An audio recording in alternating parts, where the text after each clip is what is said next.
City में स्वागत आपका। मैं हूं आपके साथ प्रिया सिंह। जयपुर रेजिडेंट डॉक्टर्स की हड़ताल खत्म करने की कोशिश को झटका लगा।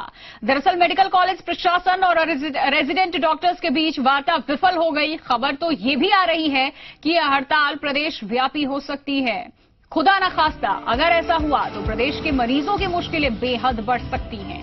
जानकारी के मुताबिक रेजिडेंट डॉक्टर को कोई ठोस आश्वासन नहीं मिलने पर उन्होंने जीबीएम बुलाई है और इस बैठक में रेजिडेंट डॉक्टर निर्णय लेंगे कि आगे क्या रणनीति अपनाई जाए। इससे पहले पुलिस फोर्स की मौजूदगी में हड़ताली डॉक्टर से वार्ता की गई। इसमें अस्पताल के प्रिंसिपल डॉक्टर सुधीर भंडारी बैठक में शामिल हुए।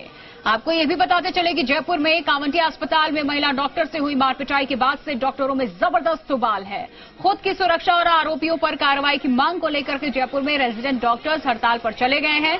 हड़ताली चाहते हैं कि कांवटिया अस्पताल अधीक्षक को भी हटाया जाए। दरअसल कांवटिया अस्पताल के अधीक्षक ने हड़ताली डॉक्टरों को इशारा किया था कि वो अपना व्यवहार सुधारें, क्योंकि अधीक्षक ने साफ कहा कि उन्होंने भी पीजी किया है, लेकिन कभी उनके साथ मारपीट या अभद्रता की घटना नहीं हुई है।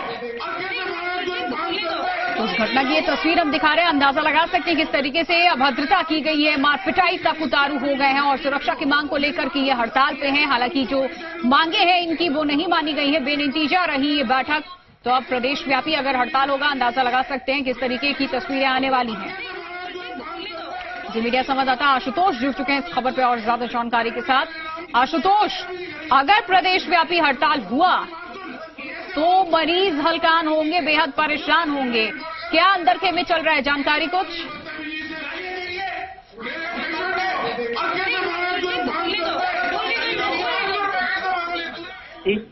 लेकिन कोई सहमति नहीं बनी थी। हालांकि तकरीबन 2 घंटे का समय दिया गया था रेजिडेंट को कि आप लोग आपस में बातचीत कर लीजिए, लेकिन रेजिडेंट की तरफ से ये बात सामने रखी गई है कि जो कांवटिया अस्पताल अधीक्षक है, जिनकी नैतिक जिम्मेदारी बनती है सुरक्षा देने की, और सुरक्षा में जो कहीं खामी सामने आई है टेंडर को लेके, जो सुरक्षाकर्मी वहां पे मौजूद नहीं थे, उसमें उनकी भी लिप्तता है। इस तरह के आरोप रेजिडेंट की तरफ से हैं। और ऐसे में जब तक उनको नहीं हटाया जाता, ये लोग अपनी हड़ताल को खत्म नहीं करेंगे। ये बात साफ कर दी गई इनकी तरफ से। हालांकि इस पूरे घटनाक्रम के अंदर बताया जा रहा है कि 2 लोग गिरफ्तार भी कर लिए गए हैं 151 धारा के अंदर।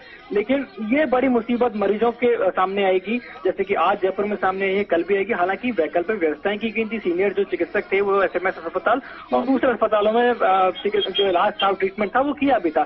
लेकिन रीढ़ की हड्डी कहे जाते हैं रेजिडेंट, वो एक व्यापक असर भी पड़ता है जब ये लोग काम नहीं करते हैं। तो ऐसे में कल क्या बीच का रास्ता निकाला जाता है, क्या जिस मांग पे ये लोग अड़े हुए हैं उसको माना जाता है, नहीं माना जाता, ये कल नए सिरे से संभवतः एक बातचीत होगी। मेडिकल कॉलेज के जो प्रिंसिपल हैं डॉक्टर सुधीर भंडारी, वो लगातार बातचीत के प्रयास कर रहे हैं। आशुतोष, पहली दफा ऐसी तस्वीर नहीं आई थी।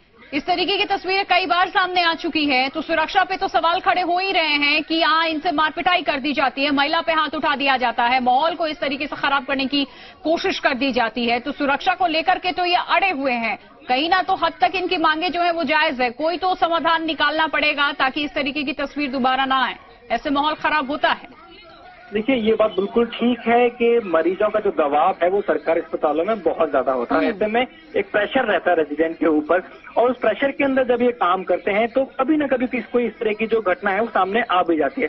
लेकिन मरीज के परिजनों की तरफ से मारपीट कर देना और एक महिला रेजिडेंट के साथ इस तरह का बर्ताव करना कि उसको वॉशरूम में जाके छुपना पड़े, तो ये अपने आप में बेहद गंभीर मसला। इस पे ना सिर्फ एक कड़ा एक्शन लेना चाहिए, बल्कि एक बीच ये भी देखना चाहिए कि आने वाले समय के अंदर, क्योंकि बार बार इस तरह की घटनाओं की पुनरावृत्ति होती है, तो इन घटनाओं की कोई पुनरावृत्ति ना हो, सख्त कानून लाया जाए, सख्त सुरक्षा व्यवस्था है, बेहतर माहौल उन्हें दिया जाए ताकि वो काम कर सके और प्रदेश के तमाम सरकारी अस्पतालों में, न सिर्फ जयपुर में, बल्कि एक सकारात्मक मैसेज जा सके।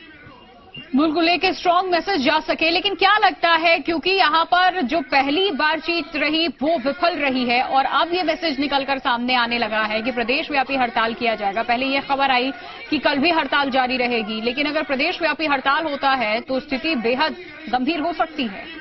देखिए, प्रदेश की जो चिकित्सा एवं स्वास्थ्य व्यवस्थाएं हैं वो पूरी तरीके से गड़बड़ा जाएंगी अगर प्रदेश व्यापी हड़ताल होती है।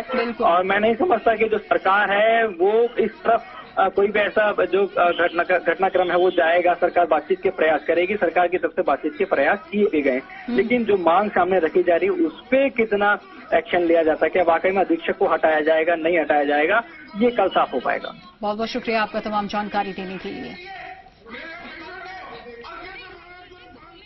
डॉक्टर साहब उधर आए थे, बीमार है काफी 4-5 दिन से। 2 घंटे से इंतजार कर रहे हैं, फिर 9 बजे का आए हुए हैं। डॉक्टर मिला आपको कोई यहाँ सीट पे? नहीं, कोई नहीं मिला यहाँ पर अभी। आते और आते मतलब और घुसने नहीं दे रहे, दूसरे एक आता है, कोई स्टाफ बोल के चला जाता है अंदर साइड में, वो सो जाता है, उसके बाद कोई दूसरा जाता है, वो चला जाता है। जैसा आप देख रहे हैं इतनी भीड़ हो रही है आउटडोर में, मगर हम लोग सुबह से लगातार मरीज देख रहे हैं और इस संबंध में हमारे अधीक्षक के भी जो है वो ऑर्डर आए थे कि व्यवस्था को सुचारू बनाए रखें और हम ये अश्योर करते हैं कि जितने भी मरीज हैं सबको ढंग से देखा जा रहा है और उनको देखा जाएगा, सारे काम सुचारू रूप से किए जाएंगे। ये स्ट्राइक का डिसीजन अभी एसएमएस और संबंधित अस्पतालों में रहेगा। प्रशासन इसका तुरंत संज्ञान नहीं लेता है तो ये राज्यव्यापी हड़ताल होगी और समस्त मेडिकल कॉलेज सिर्फ हमारे एक कॉल का इंतजार कर रहे हैं, तुरंत शटडाउन। मुख्य मांगे हमारी हैं कि हिंसा पे 0 टॉलरेंस रहेगी, जिसके लिए प्रशासन अभी तुरंत फुल प्रूफ सिक्योरिटी का इंतजाम करे।